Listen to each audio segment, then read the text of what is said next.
오늘은 사도행전 20장 1절에서 12절 말씀, 제목은 위로의 능력이라는 제목으로 말씀을 나누려고 합니다. 예배 시간에 조는, 잠을 자는 그런 이야기의 그 일에 대한 유머가 많이 있습니다. 물론 성도들만 조는 것이 아니고요. 목사님들도 가끔 조십니다. 어느 교회에서 한창 건축을 하는 중에 있었다고 해요. 그래서 목사님도 아주 피곤하셨습니다.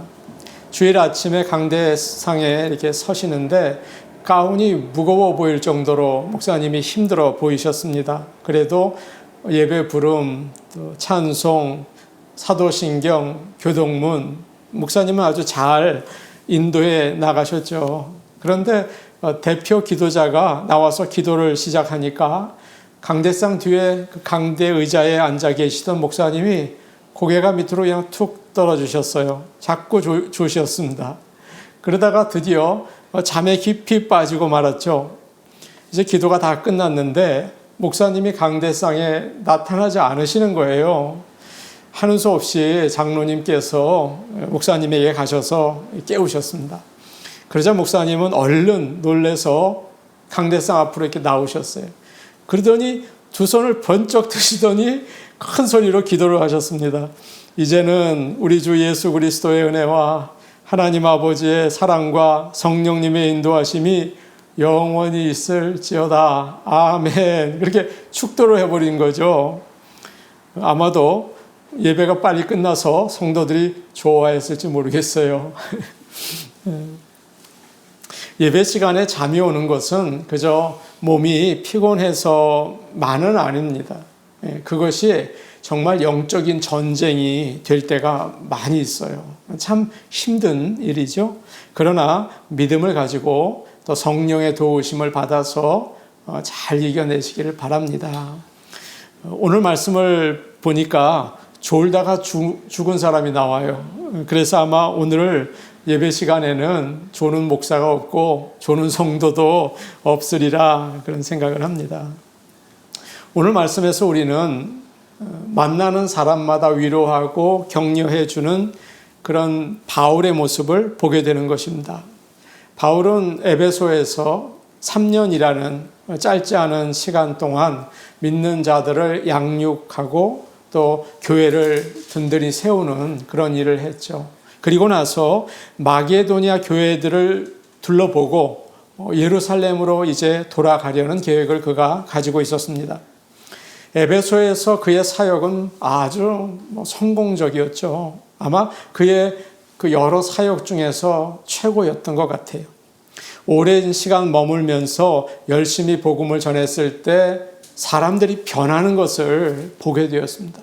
그리고 그 지역 사회가 부흥이 되었죠. 놀라운 사건이었습니다.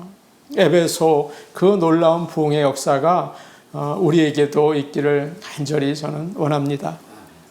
그런데 에베소 사람들이 더 이상 우상을 섬기는 신전에 가지 않으니까 아데미 여신의 우상을 만들어서 팔던 그 상인들이 폭동을 일으키죠. 바울은 막 어려움을 당합니다. 그 폭동이 이제 끝나자 제자들을 불러서 그들을 격려하고 작별 인사를 하고 바울은 마게도니아를 향해서 가게 되죠. 오늘 말씀이 그 내용을 가지고 있습니다.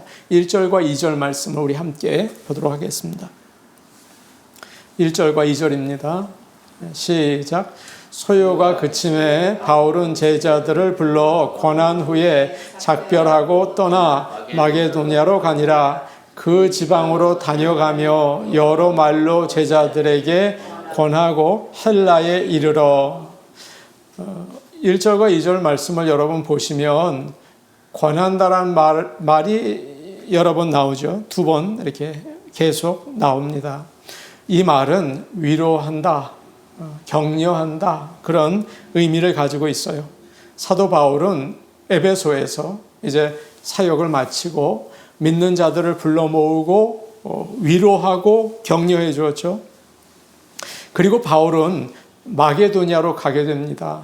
예전에 복음을 전했던 곳이죠. 그곳을 다시 돌아다니면서 그 성도들을 말씀으로 위로하고 격려해 주었어요.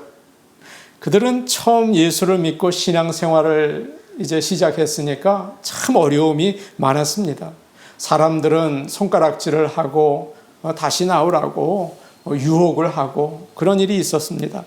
그럴 때 바울은 그들을 찾아다니면서 믿음을 잘 지키십시오.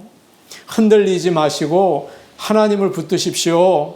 어려움은 있습니다. 그러나 하나님은 사랑이시고 구원의 놀라운 능력을 베풀어 주십니다. 그렇게 위로하고 격려했습니다. 권한다는 말은 헬라어로 파라클레시스입니다. 여러분 많이 들으셨죠? 그와 같은 말이 바로 보혜사 성령이라는 그 이름이에요. 성령 하나님이 하시는 일은 어떤 일이 있습니까? 격려하고 위로하는 일입니다. 누가 성령의 사람일까요? 누가 성령 충만한 사람입니까? 사람들을 만날 때마다 이렇게 위로해 주는 사람입니다. 사람을 만나면 복음으로 이렇게 세워주는 사람입니다. 성령 충만한 사람의 모습이죠. 2절과 3절, 그러니까 2절 뒷부분과 3절 앞을 보시면 헬라에 이르러 거기 석 달 있다가 라고 되어 있죠. 바울은 그리스에서 석 달을 있으면서 앞으로 방문하려고 하는 로마에 있는 성도들에게 편지를 씁니다. 그것이 바로 로마서이죠. 로마 교회 성도들은 바울의 편지를 받고 아주 힘을 얻었습니다. 저녁에 집에서 우편물을 받아보면 주로 선전이나 아니면 돈 내라는 비리 많이 오죠.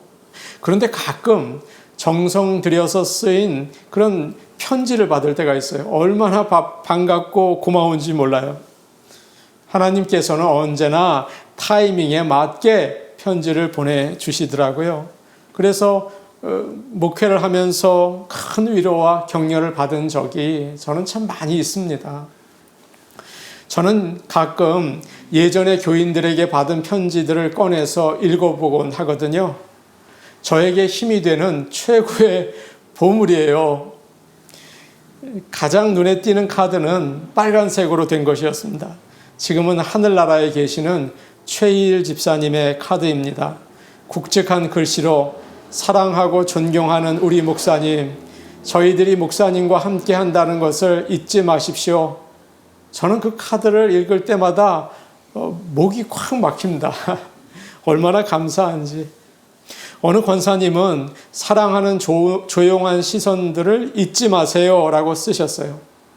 고 김수자 집사님의 글도 있었는데 힘드시고 또 힘드시죠.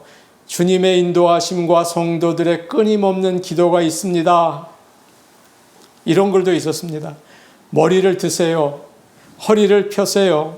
힘을 내세요. 주님이 계시잖아요. 한 마음으로 기도하고 있습니다. 제가 좀 허리를 꾸부정하게 다녔나 보죠. 큐티방에서 보내주신 글도 있었어요. 무거운 짐을 같이 지고 가고 싶습니다. 고난을 축복으로, 시련을 예수의 흔적으로 돌려받으시도록 많이 많이 축복하며 많이 많이 사랑합니다. 제가 어떻게 평생 이 카드들을 잊을 수 있을까요? 없습니다. 또 여러분들이 강단에서 흘러나오는 말씀으로 힘을 얻고 있다는 말씀을 많이 해주셨습니다. 이런 편지를 받으면 그래, 힘들어도 나는 좋다. 아파도 좋다. 얼마나 큰 위로와 힘을 얻는지 말로 다 알 수 없습니다. 저는 이런 사실을 목회를 하면서 깨닫게 되었습니다. 목회자는 말씀을 통해서 성도들에게 위로를 드리고 성도들은 기도와 사랑을 통해서 목회자를 위로하는구나, 그런 것을 깨달았어요. 성도 여러분, 우리는 서로 위로하도록 부름을 받았습니다. 서로 격려하며 사는 우리 믿음의 공동체가 되기를 원합니다. 이것이 바로 성령 충만한 인생이 되는 것이죠. 예전에 마가렛 대처라는 그 전 영국 수상이 살아 있을 때였습니다. 영국 정부가 앞으로 그 마가렛 대처 수상이 돌아가시면 국장을 치러드리겠습니다. 그런 약속을 한 적이 있습니다. 윈스턴 처칠이 죽을 때 국장을 했어요. 그래서 그녀에게도 그렇게 해드리고 싶다 그랬던 거죠. 대처는 나라의 돈을 낭비하기 원치 않는다고 거절했습니다. 그래서 국장을 치르지 않습니다. 그러나 영국 국민들은 그녀에게 존경을 표시하고 싶고 그녀의 강하고 아름다운 모습을 영원히 기억하고 싶다고 그 마음을 표현한 것이었죠. 영국 사람들이 그녀를 그렇게 사랑하고 존경한 것은 왜일까요? 그녀가 영국의 어려운 문제를 잘 해결한 철의 여인이었기 때문입니까? 물론 그렇죠. 그러나 국민들의 눈물을 닦아준 어머니였고 마음을 어루만져준 아내와 같은 위로자였어요. 정말 훌륭한 그런 수상이었죠. 1981년도 아르헨티나와 포클랜드 전쟁을 했었습니다. 그때 258명의 영국 군인들이 죽었습니다. 그때 대처 수상은 그들의 가족에게 일일이 다 편지를 보냈습니다. 보통 이런 편지를 보낼 때는 형식적인 인사를 할 때가 많이 있죠. 위로를 드립니다. 그렇게 쓰죠. 그런데 그녀는 군인들 한 사람 한 사람의 기록을 다 읽고 아들을 잃은 어머니의 마음으로 또 남편을 잃은 아내의 마음으로 편지를 씁니다. 그래서 그 한 통의 편지를 받고 절망하고 정말 주저앉아 있었던 마음들이 위로를 받는 정말 회복을 얻는 능력이 있었던 것이죠. 그래서 영국 사람들은 마가렛 대처를 잊지 못했던 것입니다. 우리가 다른 사람들을 위로할 수 있는 방법은 참 많습니다. 사람들을 만나서 차 한잔 하는 거, 그거 작지 않아요. 이메일이나 카톡을 보내서 가벼운 말, 여러분 충분히 힘줄 수 있어요. 여러분의 가정과 교회에 그런 위로와 격려의 말들이, 그런 행동들이 넘쳐나기를 간절히 축복합니다. 아멘. 바울은 헬라에서 배를 타고 수리아로 가려고 했습니다. 배를 타고 이제 그 지중해 그 끝자락을 건너가려고 했던 것이죠. 그런데 유대인들이 함께 배를 타고 가면서 바울을 죽이려고 그런 음모를 꾸몄습니다. 이 사실을 알고 바울은 육지를 통해서 다른 길로 가게 되죠. 그의 마음은 얼마나 힘들었을까요? 그때 하나님께서는 생각지 못한 방법으로 바울을 또 위로해 주셨습니다. 4절과 5절 말씀인데 우리 함께 보도록 하겠습니다. 4절과 5절입니다. 시작. 아시아까지 함께 가는 자는 베레아 사람 브로의 아들 소바도와 데살로니가 사람 아리스다고와 세군도와 더베 사람 가이오와 및 디모데와 아시아 사람 두기고와 드로피모라. 그들은 먼저 가서 드로아에서 우리를 기다리더라. 아멘. 여기에 나오는 7사람은 바울을 통해서 예수를 믿고 교회의 리더들이 된 아주 귀한 사람들입니다. 그러니까 바울의 복음의 열매들이었던 것이죠. 이 사람들은 바울이 아시아를 거쳐서 예루살렘으로 간다는 소식을 들었어요. 그래서 그들이 먼저 드로아에 가서 바울을 기다리고 있습니다. 여러분, 지금 바울이 가는 길이 어떤 길입니까? 관광하고 놀러 가는 길입니까? 일을 잘했기 때문에 상을 받으러 가는 길입니까? 아닙니다. 지금 바울이 가는 길은 고난의 길이고 죽음의 길이죠. 바울은 다시 돌아오지 못하지 않습니까? 예루살렘에 갔다가 잡혀서 로마로 끌려가서 죽죠. 그런데 여러 사람들이 동행하고 있어요. 왜 이 사람들은 바울과 함께 가려고 합니까? 그 참 이상한 일 아닙니까? 바울이 그들을 복음으로 위로하고 격려했기 때문이죠. 영혼을 구원하기 위해서 목숨까지도 내놓았기 때문이에요. 사랑하는 여러분, 예수를 믿으면 얼마나 좋은지 모릅니다. 언제나 하나님께서 우리를 생각지 못하는 방법으로 위로하시기 때문이죠. 기쁨을 주시기 때문이에요. 그래서 힘있게 살 수 있는 것입니다. 모세는 80이 넘어서 광야에서 양을 치다가 이스라엘 백성을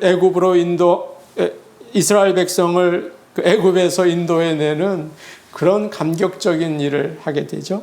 갈렙은 85세가 되어도 청년처럼 용감했습니다.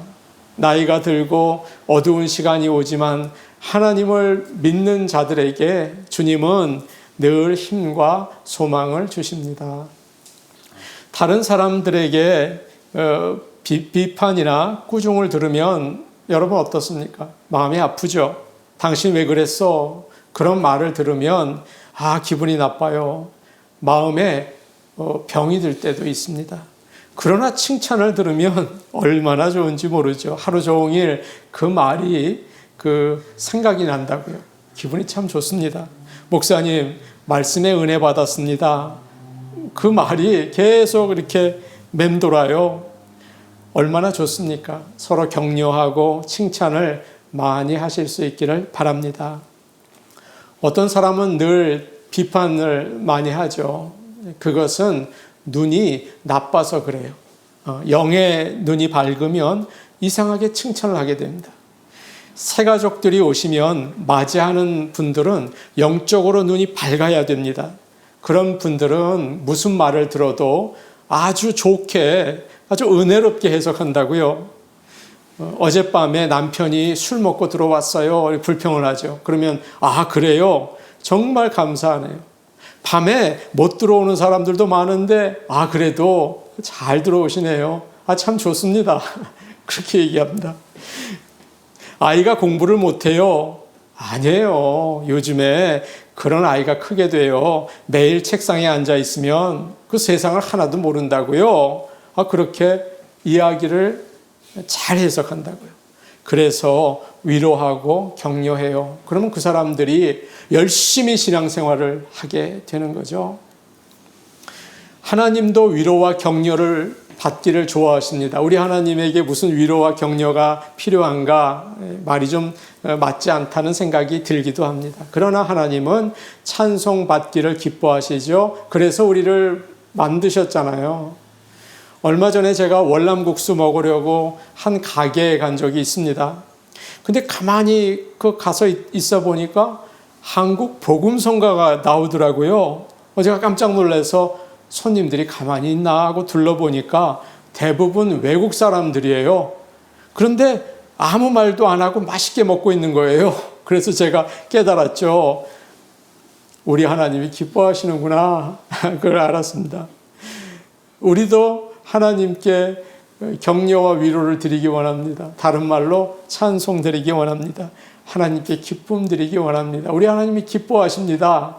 그런 저와 여러분이 되기를 간절히 바랍니다. 아멘. 7절부터는 바울이 드로아에서 일주일 머무는 동안 있었던 그 이야기가 나오죠. 유년주일 학교에서 많이 들었던 유두고 이야기입니다. 특별히 이 말씀은 참 귀한데 초대 교회가 예배 드리는 장면이 가장 잘 나타나 있는 말씀이기도 하죠.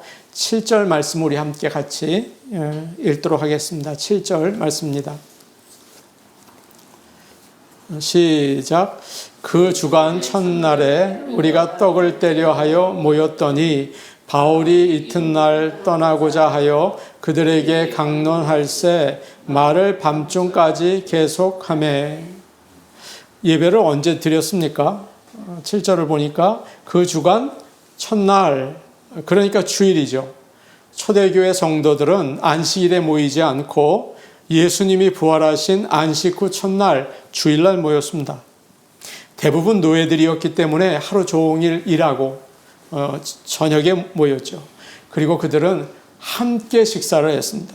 음식을 나누면서 그 마음이 따뜻해지고 사랑의 공동체를 세울 수 있었던 것이죠. 참 아름다운 모습 아닙니까? 그리고 난 다음에 마음이 이제 편안해지고 줄인 배를 채우고 나면 예수님의 피와 살을 나누는 그 예수님의 그 십자가를 기념하는 성찬을 가졌어요.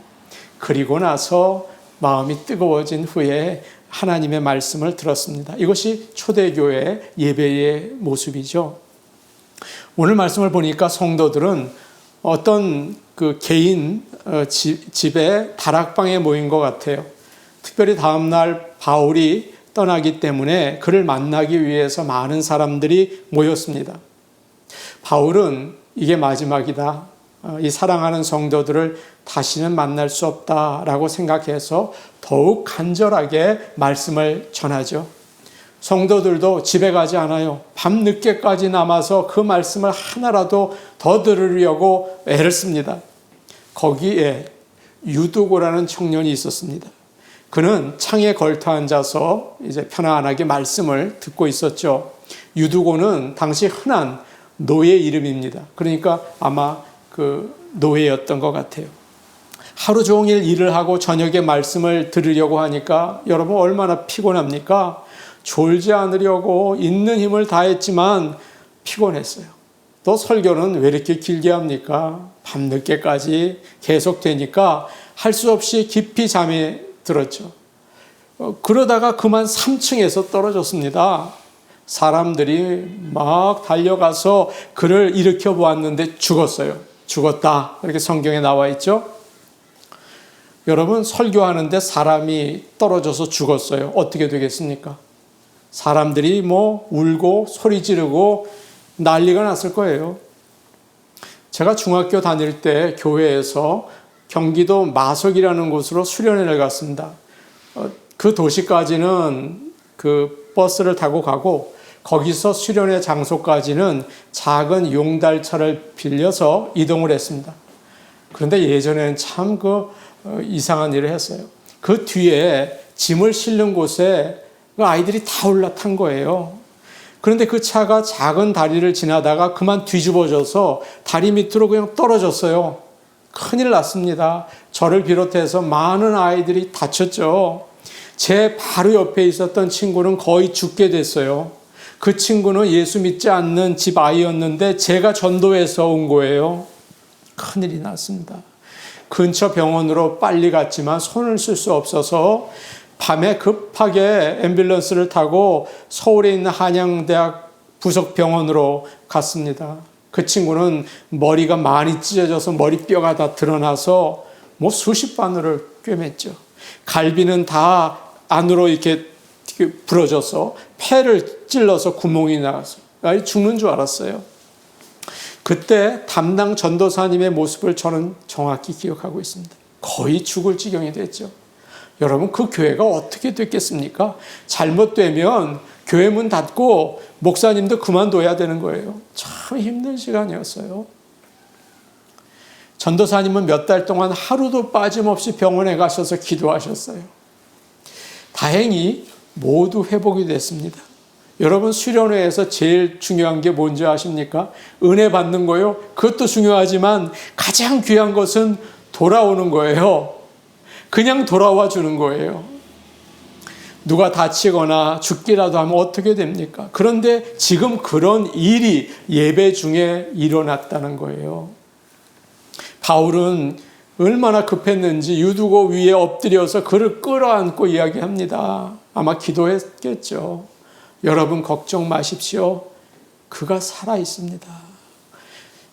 사랑하는 여러분, 성도들이 모여서 교제를 하고 말씀을 열심히 들을 때 죽은 자가 살아나는 놀라운 일을 하나님은 경험하게 하셨어요. 하나님은 이 기적을 통해서 그곳에 있는 사람들에게 부활을 보여주셨어요. 참 큰 위로였죠. 여기서 우리는 뜨거운 열정이 있는 한 교회를 보게 되지 않습니까? 가정 같은 작은 교회예요.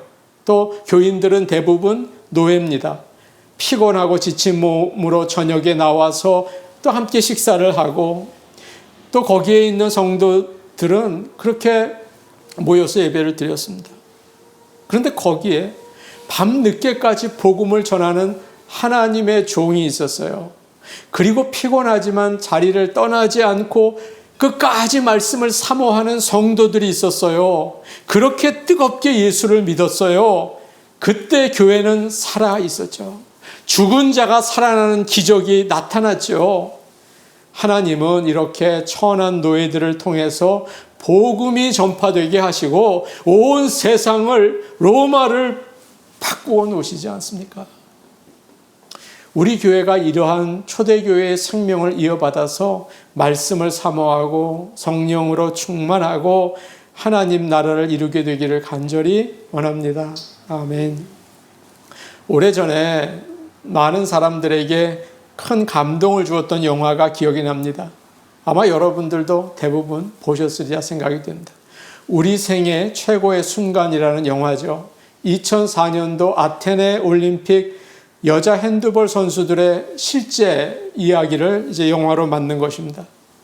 그때는 선수가 없어서 은퇴한 아줌마들을 불러 모았어요. 이들은 모두 힘들게 살아가는 평범한 사람들이었습니다. 그 중에는 이혼하고 혼자 어렵게 사는 분도 있었고 남편이 빚을 져서 도망다니는 사람도 있었어요. 하루하루 버겁게 사는 사람들이 핸드볼을 사랑하는 마음으로 이렇게 모였죠. 그들은 시간도 없고 힘도 없었지만 올림픽을 위해서 최선을 다해 준비를 합니다. 그들은 체력이나 기술에 있어서 유럽 선수들을 도저히 당할 수 없었어요.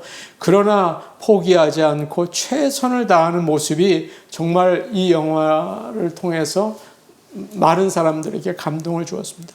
마지막 결승전에서 덴마크와 경기를 하게 되는데 여러분, 그때 한국에는 여자 핸드볼 팀이 5개 있었고요. 덴마크는 1035개가 있었어요. 이 게임이 되는 일입니까? 그런데 놀랍게도 19번 동점을 이뤘고요. 2차례 연장전을 했는데 가리지를 못해서요. 마지막 승부 던지기를 하게 됐어요. 그때 감독이 선수들 모아놓고 이렇게 격려를 합니다. 승부 던지기를 하기 전에 나와 약속할 것이 있다. 비록 우리가 지더라도 절대 울지 말자.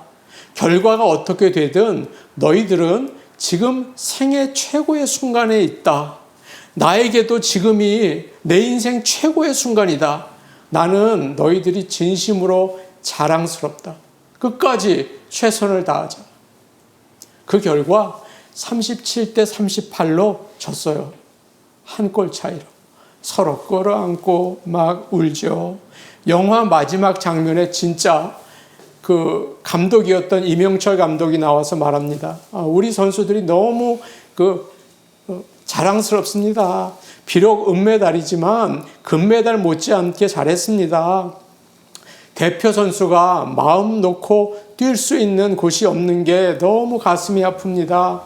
그런데 저 어린 선수들이 결승전까지 가서 하고 이제 거기서 테이프가 끝나요.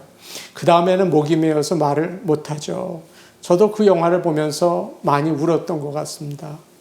사랑하는 여러분, 인생을 살다 보면 우리 뜻대로 안 되고 일이 실패하고 좌절할 때가 많죠. 그러나 우리가 서로 사랑하고 주님의 말씀을 뜨겁게 사모하면 그것이 성공입니다.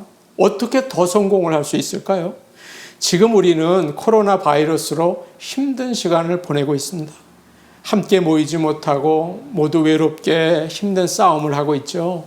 그런데 이런 상황 가운데에서도 우리가 서로를 뜨겁게 사랑하고 격려하고 복음을 향한 열정을 가지고 있다면 우리는 지금 인생 최고의 순간을 사는 것입니다.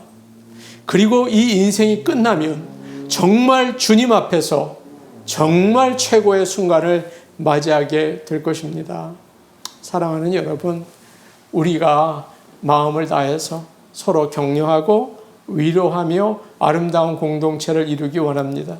그리고 하나님의 복음의 말씀을 생명처럼 귀하게 여기기 원합니다. 그래서 우리 인생의 최고의 순간을 만드는 우리 교회가 되기를 원합니다. 여러분의 가정이 되기를 원합니다. 우리 같이 기도하시겠습니다.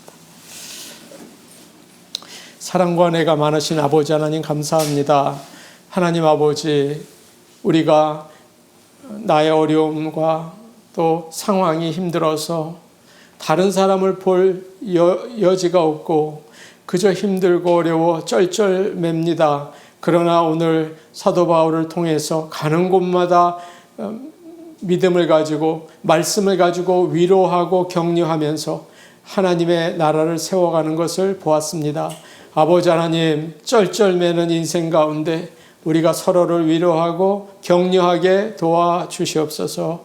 아버지 하나님, 또한 우리가 이 세상 가운데에서 정말 예수 그리스도의 복음이 가장 소중한 것을 알고 낙심과 절망밖에 없는, 실패와 좌절밖에 없는 인생 가운데 가장 귀한 하나님 말씀을 사모하고 전하는 그런 열정 있는 공동체를 세워서 이 인생 가운데 최고의 순간을 맞이하게 도와주시옵소서. 예수님의 이름으로 기도하옵나이다. 아멘.